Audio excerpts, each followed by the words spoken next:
All right, welcome Brian Cadd Thank you, Brian and Curvin. to the Australian Music Vault. Such a pleasure. Oh, it's so wonderful. So wonderful to have you. Now, born all the way over in Perth, That's right. I know you came to Melbourne roughly around the same time as the Beatles hit, but do you have any musical memories from Perth? Oh, so many. I was blessed to have a showbiz mum. My mother was a soprano who sang blissfully but could not do it in front of any single human being. Really? So as a result of which, I was the first to arrive, the eldest kid. And there was a piano in the hallway like there was most of the time back then. And I used to bang around and pick out little tunes, which fortunately she picked out as a sort of a sign. And so when I was about 11, Rolf Harris had the kids show at Channel 7, which was the first television show there. And he had a big Christmas special and called for auditions for young kids, who could play an instrument. My mother volunteered me and I was lucky enough to win.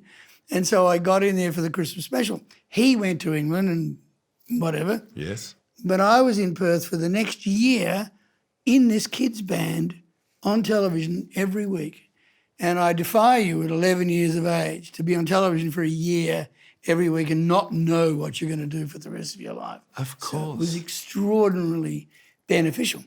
I also had an elder cousin, a guy called John Eddy, and he dragged me into his little band and we used to play around Perth.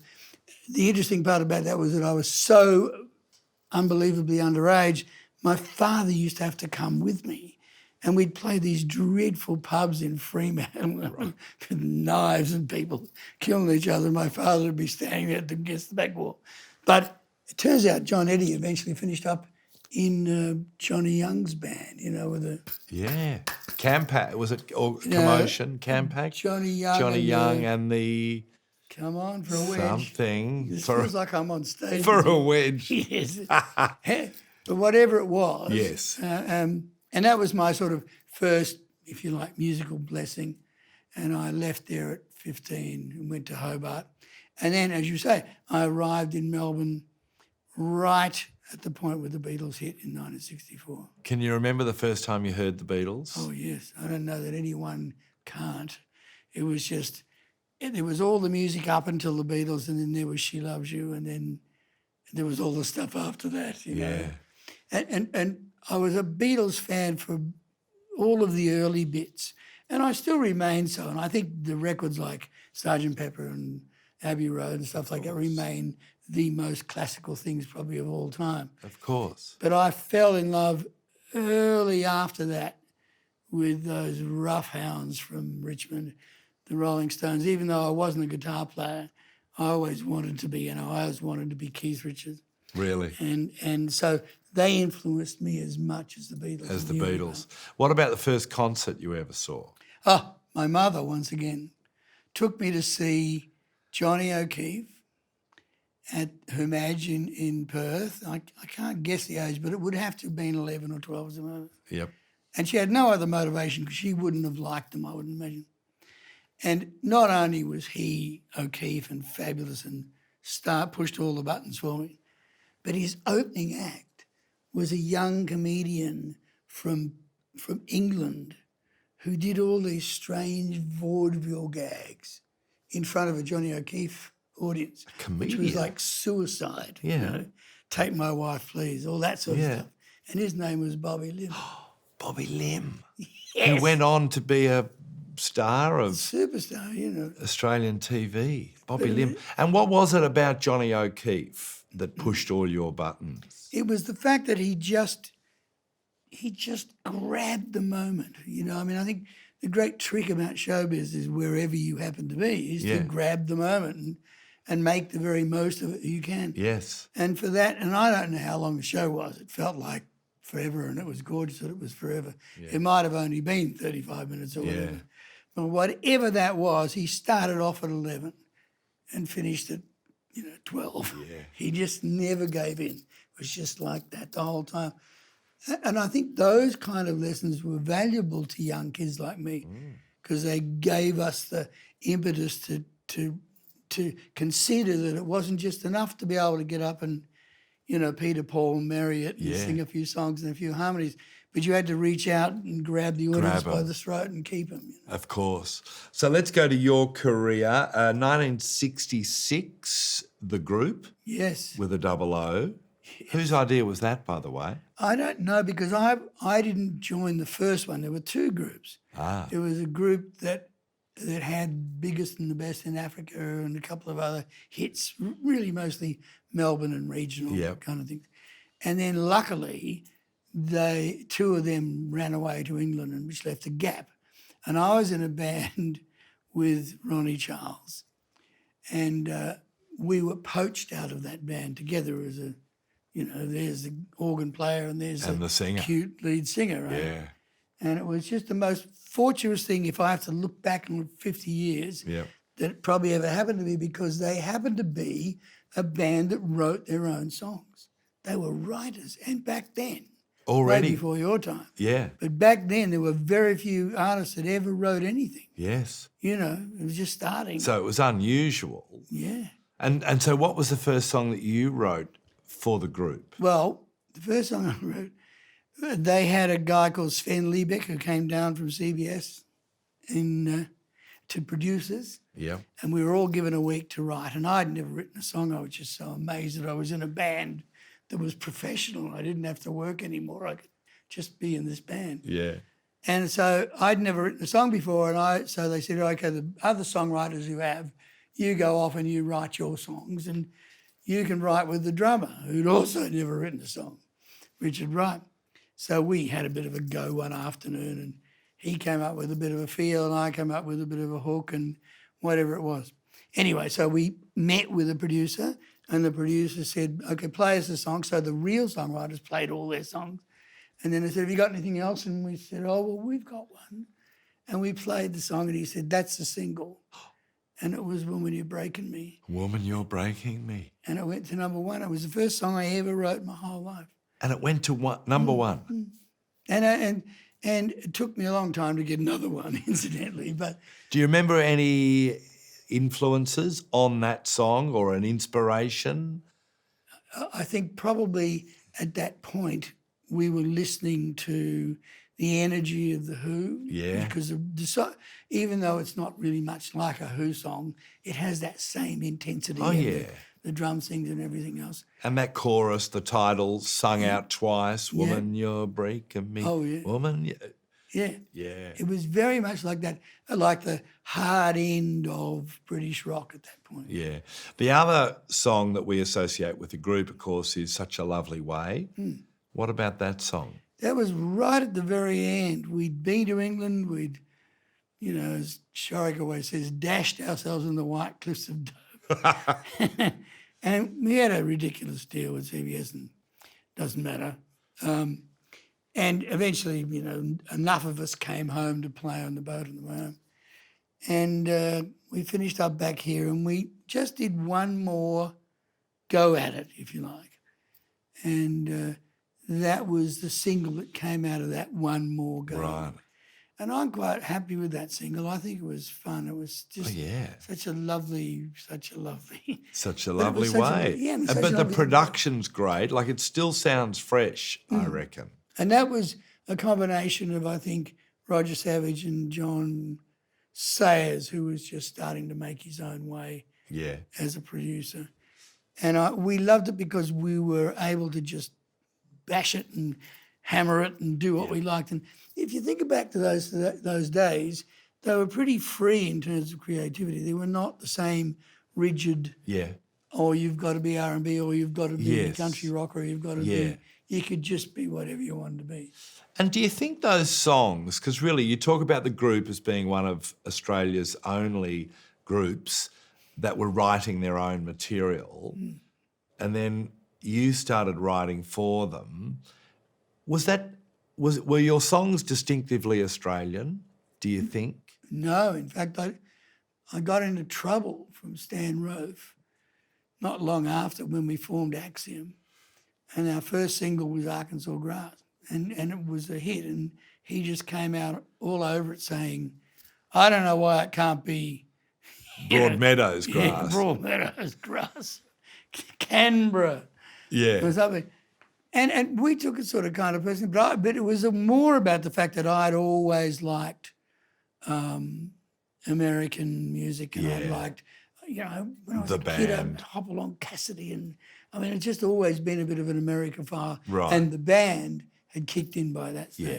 So we figured it was okay just to be one of anything, whereas there was a bit of a jingoistic kind of, you can't really. Because I suppose other groups were starting to write their own by this time. Oh, certainly, lots of. Stunning example before us was the Easy Beats, but remember that they were one of very, very few people who wrote their own stuff at that point. Yeah. And then, of course, in the mid-'70s, Skyhooks came along and wrote about Carlton, and it was all over after that. Yeah, But of course. up until that time, it was quite uncool to get Ed and Moga in any kind of a song. Yeah. Let's go back to the group finished in 69. Axiom from 69 to about 71 produced two incredible singles, Little Ray of Sunshine, Arkansas Grass. It was also touted as a supergroup. No, which was, and I'm sure Shorik will say the same thing. It was actually a real curse because, and I think it was really about the fact that there'd been recently the Cream and Traffic and Blind Faith. and all those super groups. And Australia desperately needed one. Yeah. So when we put our band together, who were all a mixture of previous bands, they considered us a supergroup. And it was very difficult to live up to because we weren't a musical band. We weren't like Traffic or Cream. We didn't do 9-minute solos and all that kind of stuff. We wrote pop songs, we sang harmonies. We were closer to Crosby, Stills and Nash than we were ever going to be to Cream. But the pressure was on, supergroup. And then so when we first played, I'll never forget this, we played our very first show in Sydney at Caesar's Palace, or Caesar's, which was a club on the Strip. And the whole industry was there to see this, this new super group, and I don't know what they were expecting. But we opened just perversely because we could. We opened with Don Gibson's Sea of Heartbreak. And it was stunning because at the end of it, there was just this complete silence. Nobody could get that together. Yeah, what is what this? is that? So that was something you hatched up, or you and Glenn? Yeah, Glenn and I did. We really wanted it to Deflate. make the statement that we were not going to go on and do 9-minute solos and play guitars behind our back and all that stuff. We were a pop band. We wrote pop singles. Yeah. And one of those singles was A Little Ray of Sunshine, an absolute classic. Can you tell us the background to that song? It's about, it's an actual event. So, names aside, it was about a couple that were very close to us in the band. And they'd gotten together. They were the worst possible match, these two. Let's just say that. Shouldn't have got together. No, and they eventually broke up, and they eventually broke up, and not too long after that, this little girl was born. And it's one of those things when couples break up, it polarizes everyone, doesn't it? You either go, oh, well, I'm with him and it's all her fault, or I'm with her and he was dreadful. And, and this little kid was there. And it just sort of seemed to me like it might be a good thing to acknowledge that this fabulous little person had arrived. Yeah. And that was sort of the beginning of the idea that got me to writing the song. And I've had some amazing things over the years where people have come up to me and told me amazing stories about, kids being born and that song. There was one time when I actually thought that there was a secret radio network that only played that one song, and it only played it outside the maternity ward of every hospital in Australia. Because so many people would say to me, oh, we were bringing little Josephine home and we turned on the radio and there was the song. And you think, hang on, how can that really be? Yeah. But I've been very blessed, and now people play it, for people's weddings and christenings and stuff like that. And I think songwriters, if they get really, really lucky, they might get a chance at having a song that can go generational, and can be as relevant 30 years afterwards. Really. Of course.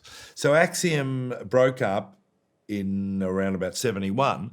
Interesting you broke up in England, because I suppose I'd imagine that Axiom would have gravitated to America. Oh, if only. Yeah, well, maybe. Do you regret? Yes.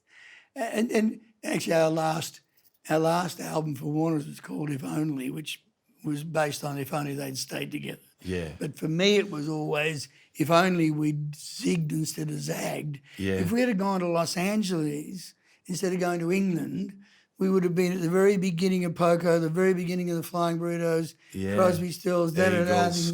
we would have fitted exactly into where that was. But in those days, everyone went to England. That was de rigueur. That's what everyone did. Oh, if you were in a band, you wanted to go and make it, you went to England. Yeah. They hated country rock in England. They particularly hated our country rock. If we had gone to Los Angeles, it might have been a very, very different story. Well, maybe your compadre, Mr. Glenn Shorrock, learned from that. Very definitely. With LRB. Absolutely. And by the time LRB were ready to go overseas, that was a perfect move, as we all know. You know? Let's just talk for a minute about the recording industry in Australia at that time, and also the recording industry in England and America, because presumably you dabbled in a bit of recording in England. Yes, we did. And then when I lived in America, of course, a lot. Yeah.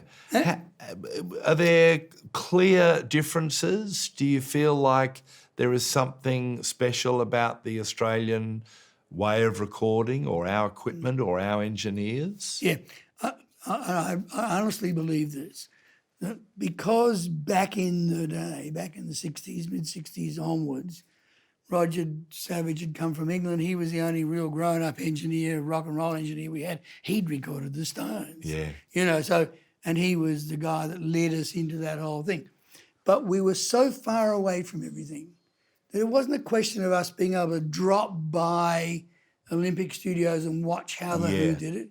We were thousands and thousands and a million miles away in a way. So what actually had to happen was, once we had the gear and we had the beginning of our engineers and some sort of producer-ish kind of people, we had to invent our way of doing it. And at the time, it seemed a bit of a tough go. But when I think about it in retrospect, and a lot of people my generation agree, we would not have gotten the incredible bands that we got, like the Daddy Cools and the Skyhooks, and then later on, even in the 80s, and the pub bands and that. Right. We wouldn't have gotten that far as individually as we did if we'd been able to go next door and listen to what the Who did or what Three Dog Night did, because we would have copied them. You'd be influenced. The fact that we couldn't enabled us or enforced us to build our own industry. Yeah. I really believe that. So Axiom breaks up in England round about 71. You come back to Australia and get involved in a label, Fable Records. That's right. At that point, I'd said, I'm not doing any more on the road. I'm over it. I want to learn about making records. I want to start doing studio stuff. And that's when I ran into Ron Tudor, who had the Fable label. Yep. And he had, this is so remarkable, he had a deal with New Faces. Right. So that anything that was remotely musical, like, juggling kangaroos or whatever, that won New Faces automatically got a contract with Fable. Oh, right. Right, and he needed house producers. So he said to me, well, why don't you come and work with some of my acts? So it was sort of a real baptism of fire, because I got to record, singing jugglers and all sorts of strange people. And it was sort of a fabulous quick course in learning how to make records.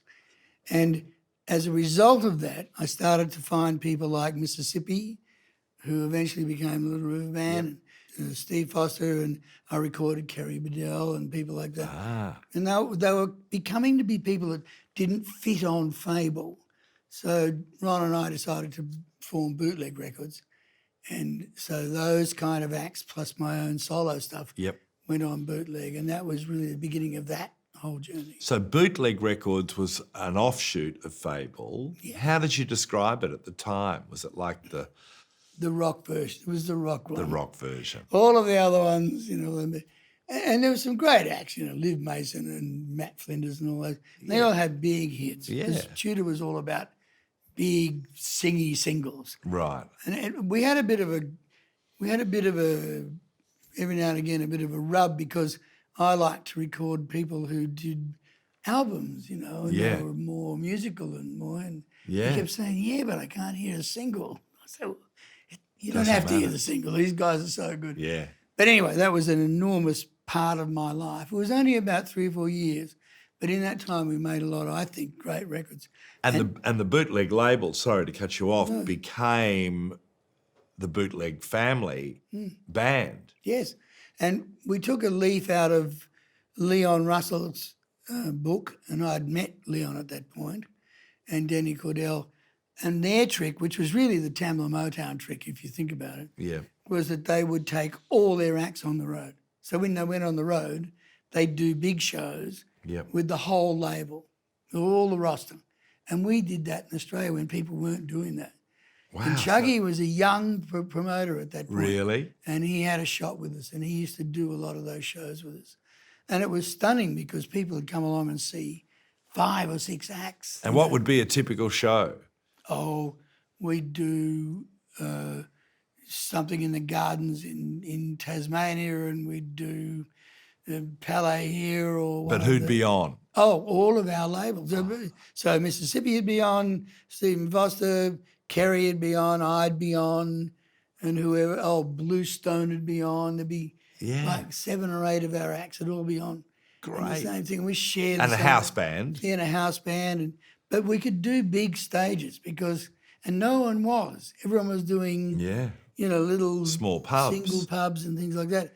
And then we came along and we did the Calder Raceway with 6 acts. Brilliant. And I think that was a lucky time for us because it really broke some barriers. Yeah.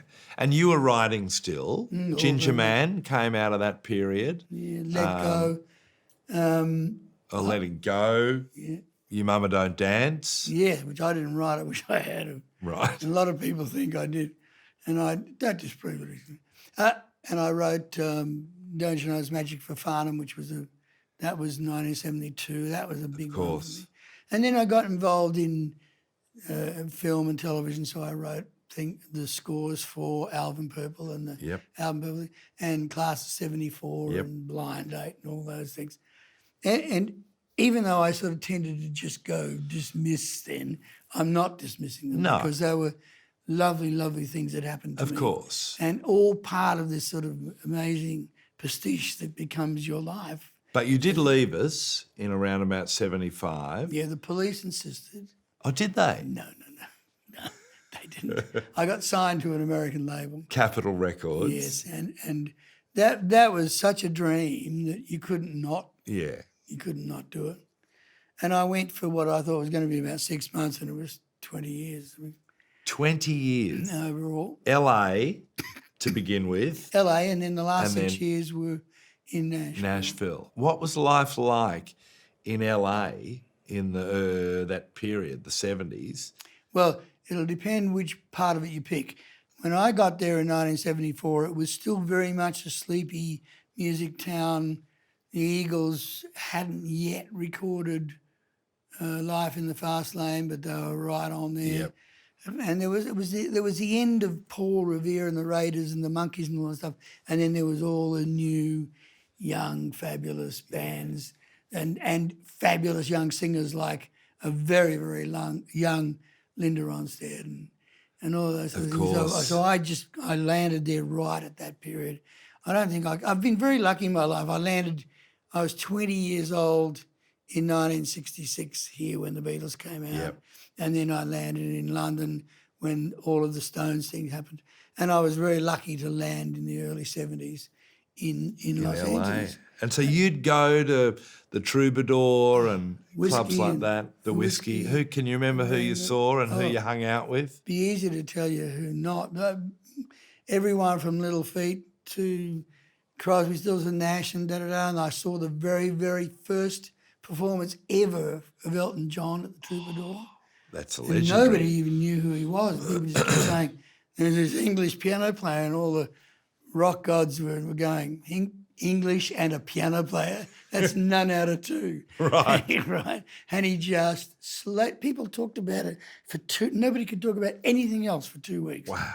It was just so stunning. It was only the three of them, Yeah. just him and Nigel, maybe, Nigel Olsen. Nigel and Dee. And so were the music fraternity in LA welcoming to you? Like, would you be invited to sit in with acts or to write? Oh, Or yes, all of that. It was a very, very free-form time. Because remember that those people didn't come from necessarily Los Angeles at all. No. Glenn Fry came from Winslow, Arizona, Yeah. and people came from all over the country. So it wasn't a case of immigrants invading the Los Angeles scene. The Los Angeles scene was made up of immigrants, if you like. Of course. Musical immigrants. Yeah. So they were perfectly happy to have a bloke from Melbourne have a bit of a play. And there wasn't the same competitiveness as it grew. By the end of the 70s, it was pretty hard-nosed. And, you didn't do anyone a favour and they didn't do you one. But Really? in the beginning, it was all about, we're playing in Topanga Canyon Friday night, sit in. And LA seemed to be almost immune from punk too, didn't it? It was like a little enclave. Or do you feel like punk made a few inroads? Not really. Not really. Not even while it was happening in Europe. It still almost ran into somewhat of a barrier in California, at least. So you were in California, Los Angeles, but then you moved to Nashville and set up a recording studio? Yeah. Insane. Like the last thing they needed was another one. But in actual fact, it worked out great. I did a lot of projects there, one of which happened to be the Flying Burritos. And as a result of that, I got to join the Flying Burritos, Burrito Brothers, and I was toured around the world with them for about 5 or 6 years. So what, they came to your studio to record? Yeah, because two of them lived in Nashville. Yeah, but how did the owner of the studio end up joining the band? Well, because in that stage, the lead singer lived in Bakersfield in California. Yeah. And me and the guitar player had written a bunch of songs for the new album. And they said, we don't want to come out and do the demos. Why don't you have somebody sing them? And John said, why don't you sing them then? So I sang the demos. We sent the demos to the record company in Los Angeles, and they said, we want him in the band. So I got to be in the band. Who had been the singer? Well, Gib Gilbo was the singer at that stage. Right. And so he stayed in the band? Yeah, and we still had Chris Etheridge and Sneaky Pete. On the pedal steel. Yeah. They were fantastic. I mean, they were there with Graham Parsons. Yeah. So you were aware of the history of the Flying Burrito Brothers? Oh, very much so, yes. And they were inspirational to Axiom. So for me, imagine what that circle was like to complete. Incredible. Amazing. And so you toured with them and made records? All over the place, yes, and made records. And they were very big in Europe. And European audiences were incredibly loyal. They stayed loyal all their lives. And when we used to play there, the German audiences used to turn up in chaps with cowboy cap guns and sheriff's badges, because they could never get the difference between country and western. Right. So they assumed all that sort of stuff. But I can remember going there the second time I toured, and afterwards in the CD line, they had all my Australian records. They were brilliant. They'd sort them all out and everything. Yeah. So they were very much music fans, and I think European audiences are very much so. Were you doing all those Burrito Graham Parsons songs, Sin City and Dark End of the Street, all that stuff? Wow. I sang that. Yeah, it was fantastic. How incredible. Speaking of audiences, you've played before American audiences, English audiences, Australian audiences. How do we compare? What are Australian audiences like, do you think? Australian audiences are incredibly loyal to the things that they like. Yeah. I'm not as convinced that they welcome New. brand new stuff like the Europeans do, or the English do. but they are incredibly loyal. Once they're on board, they're on board Of forever. course. American audiences tend to stay lifelong committers. So if you were a fan of Johnny Tillotson in 1964, you're still going to be right now. And will you accept his new material? A lot more readily, perhaps, Yeah, in Australia. but not that much so. I think we're very similar as audiences. So you came back to Australia in 97. You ended up on The Long Way to the Top. Yes, yes. On TV so many show. levels. And tour Yes, as well. and wife. And wife. Of course, that's where you met Amanda Pellman. That's right. Tell us about that tour. The tour was astounding. It was a thing that was such an amazing dream that I wish I had been there for the early conversations that she and Chuggy and Billy had, because it was like dreaming the impossible. Why don't we put 128 acts on for 3 hours and tour them all around Australia and everything? Oh, of course, why not? Of course. But with the three of them, they actually pulled that off. And that's, I got employed and I was working for the person I eventually finished up with. It's fantastic. So you were employed as An artist. an artist. So what would you do? Well, I did a couple of songs by myself, and Glenn did a couple of songs by himself, and then we would join together and do a couple of Axiom songs, Right. which was an amazing, amazing trip. And at that point, think about it, there probably hadn't been an extravaganza of that size ever. Well, not since the Bootleg Family.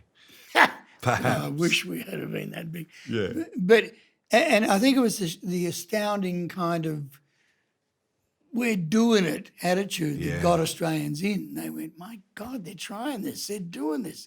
We can pay this amount of money and we get to see all of those. Because how many acts were on?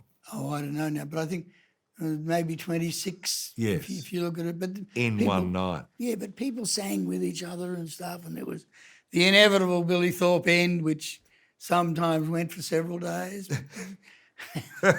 And what about off stage? The vibe was good, I bet. Yes, because Sing-alongs? yes, at the very least. But it was more about the fact that we were all celebrating our 20 or 30 or more. Yeah. Cole Joy was on. So he was nearly 50 years in the business. We were all celebrating our longevity. We were celebrating the fact that we were all still alive, still together, and the audiences still loved it. Yeah. And that was a huge positive for us. So it was very hard for any of the tour managers to get anyone to go to bed after the show. Yeah. Because it'd be, I remember the time in... of course. And I love you, man. Of course. Because an awful lot of that went on. And am I right in thinking that Stevie Wright made an appearance? Yes, he did. It was, in all the shows? Yes, all of the original shows he did. And Amanda designed this fabulous set on stage so that he arrived sitting down because he was fairly debilitated at that point. And she got the entire audience, the entire cast came on and sang with him. Brilliant. And it was gorgeous. And the audience just loved it because he was so loved as an artist. And everyone knew what had happened to him. Yeah. So this idea of having him one more time Yes. in the centre ring was just genius. And Billy closed the show? Of course. No, but Billy, we had this fabulous thing where we did Long Way to the Top. Obviously, that was the most obvious thing. Yeah. And Bill, God bless him, he was so fabulous.